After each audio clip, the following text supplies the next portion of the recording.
नमस्कार विद्यार्थियों। राजकीय महाविद्यालय जैतरण द्वारा संचालित आज की ई क्लास में आपका स्वागत है। पिछली ई क्लास में हमने धन निष्कासन अर्थात ड्रेन ऑफ वेल्थ थ्योरी के अर्थ, उसके विभिन्न कारणों तथा निकासी की मात्रा के बारे में अध्ययन किया था। आज की इस ई क्लास में हम धन निष्कासन के भारतीय अर्थव्यवस्था और राजनीति पर क्या प्रभाव पड़े, इसके बारे में राष्ट्रवादी विचारकों और साम्राज्यवादी लेखकों विचारकों में क्या मत विभिन्नता पाई जाती है, इसके बारे में चर्चा करेंगे। जहाँ तक धन निष्कासन के आर्थिक सिद्धांत का प्रश्न है, सबसे महत्वपूर्ण और सिंपल बात यह है कि जब भारत से धन का संचय या निष्कासन इंग्लैंड की ओर होगा तो भारत में पूंजी के निर्माण और संग्रह में बाधा उत्पन्न होगी और इंग्लैंड में क्या होगी, वृद्धि होगी। तो पहला परिणाम धन निष्कासन का ये हुआ कि भारत में पूंजी के संचय में कमी आई तथा इंग्लैंड में औद्योगिक विकास के साधन और गति में वृद्धि हुई। ब्रिटिश अर्थव्यवस्था को इस धन से जो लाभांश प्राप्त होता था उसे वह पुनः पूंजी के रूप में भारत में लगा दिया जाता था, जैसे रेलवे में, बागान में, व्यापार में आदि में। तो इस प्रकार भारत का शोषण निरंतर बढ़ता जाता था।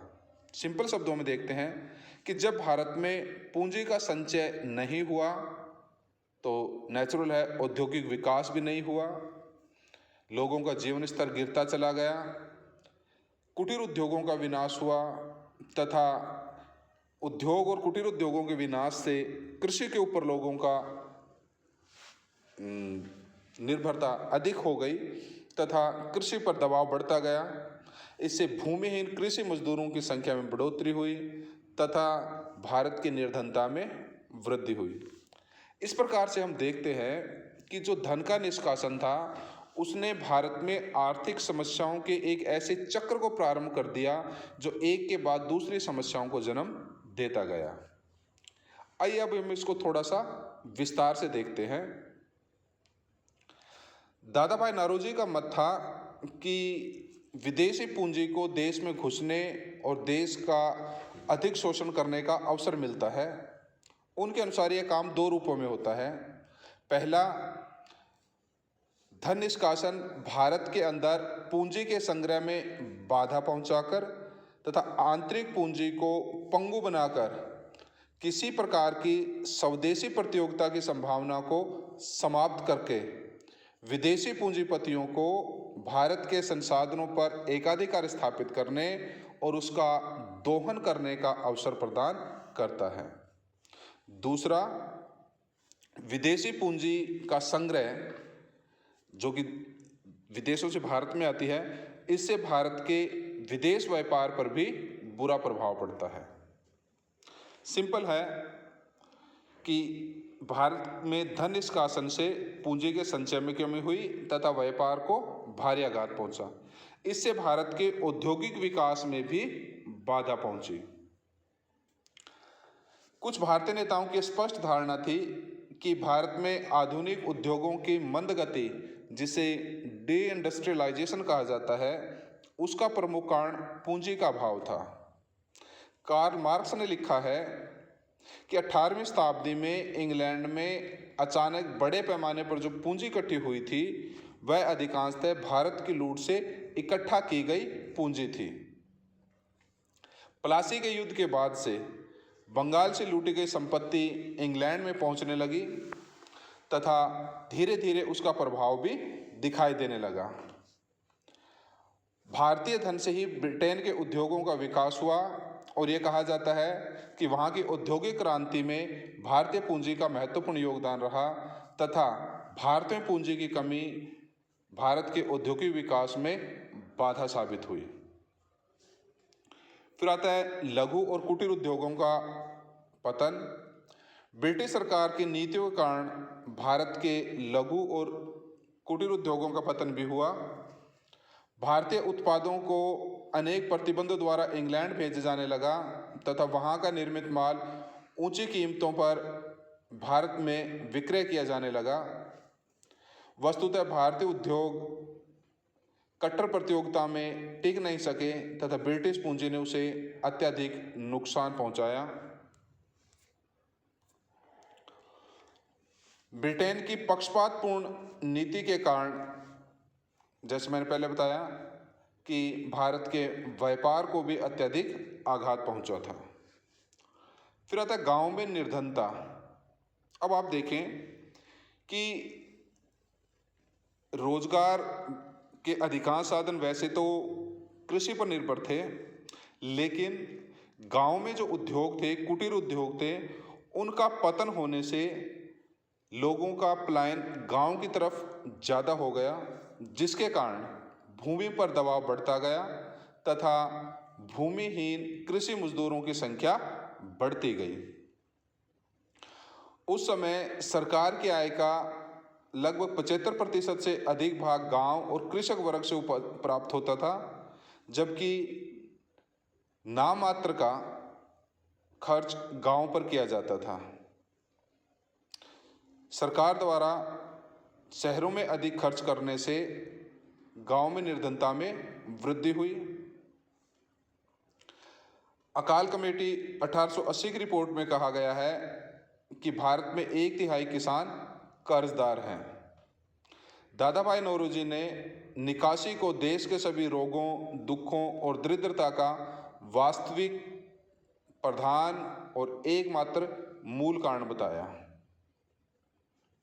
अब जब कृषि के ऊपर दबाव बढ़ता गया, भूमिहीन संख्याओं की मजदूरों की संख्या बढ़ती गई, तो कृषि उत्पादन में भी गिरावट आई। ब्रिटिश सरकार द्वारा जारी शोषणकारी मालगुजारी व्यवस्था के कारण किसानों के पास पूंजी इकट्ठा नहीं हो पा रही थी, जिस कारण किसान अच्छे खाद और बीज का उपयोग नहीं कर पा रहे थे। आर.सी. दत्त ने लिखा है कि आर्थिक निकासी का प्रत्यक्ष संबंध सरकारी राजस्व से है और सरकारी राजस्व में बहुत बड़ा भूभाग लगानों का है। फिर दूसरी तरफ अत्यधिक लगान वसूल करने से किसानों के पास धन संचय की कमी हुई, संसाधन जुटाने कठिन हो गए, वह साहूकारों के चंगुल में फंसने लगा, तो इस प्रकार से उसकी दरिद्रता में वृद्धि हुई। कुछ विद्वानों के अनुसार अंग्रेजी सत्ता के दौरान पड़े भयंकर अकालों का संबंध भी आर्थिक निकासी से है। अनेक पाश्चात्य विद्वानों की धारणा है कि भारत की आर्थिक स्थिति इतनी दयनीय हो गई थी कि 19वीं शताब्दी के अंतिम चरण में अकालों की संख्या पिछले 100 वर्षों वाले अकालों की तुलना में 4 गुना अधिक हो गई थी। वीजी काले नामक विद्वान का मत है कि धन निकासी के कारण ही भारत में पशुओं की कमी और मृत्यु दर अधिक हुई। उनका कहना है कि अन्य देशों की तुलना में भारत में पशुओं की संख्या अत्यंत कम होने के कारण लोगों की निर्धनता थी और इस निर्धनता का कारण भू राजस्व की अधिकता थी। तो हम सिंपल कह सकते 3 बातों में कि धन निष्कासन के कारण भारत में पूंजी की कमी से औद्योगिक विकास का रुकना, कुटीर उद्योगों का पतन, व्यापार में बाधा, जिस कारण से कृषि के ऊपर लोगों का निर्भर होना, कृषि को अधिक से अधिक लगान प्राप्त करने की ब्रिटिश नीति के कारण किसानों की स्थिति कमज़ोर होना, भूमिहीन श्रमिकों की दशा खराब होना, सरकार द्वारा गांव में किसी प्रकार के आर्थिक सुधार या सुविधाएं प्रदान न करना, इससे निर्धनता में वृद्धि होती गई। इसके अलावा भारतीय उपनिवेश से वसूल की गई अधिकांश राशि जहां इंग्लैंड पहुंच जाती थी और बाकी भारत में शहरों में खर्च हो जाती थी, उसके कारण जन कल्याणकारी कार्य उपेक्षित रह जाते थे। शिक्षा, कृषि, यातायात मार्गों के विकास, सफाई व्यवस्था, चिकित्सा आदि की ओर सरकार ने विशेष ध्यान नहीं दिया। इन आर्थिक कारणों के साथ साथ धन निष्कासन ने राजनीतिक प्रभाव भी महत्वपूर्ण डाला।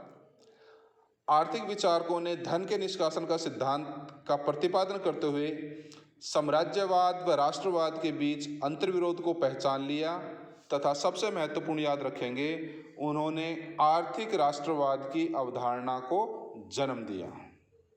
इस आर्थिक राष्ट्रवाद की अवधारणा के कारण ब्रिटिश सरकार के उपयोगितावाद, आधुनिकीकरण, शिक्षा प्रसार आदि के दावों को आलोचना करने में सफलता प्राप्त हुई। यही आर्थिक राष्ट्रवाद की भावना, आर्थिक राष्ट्रवाद की चेतना 1906 के स्वदेशी आंदोलन में उभर कर आई, जब विदेशी वस्तुओं का बहिष्कार तथा स्वदेशी वस्तुओं के प्रसार का नारा लगाया गया। इस धन निष्कासन के सिद्धांत का समाज और संस्कृति पर भी प्रभाव पड़ा।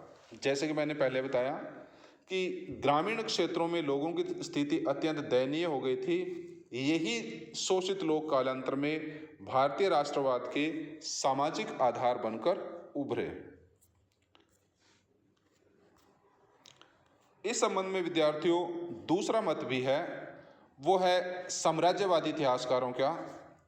वो ये कहते हैं कि भारत से धन का किसी प्रकार का निष्कासन नहीं किया गया।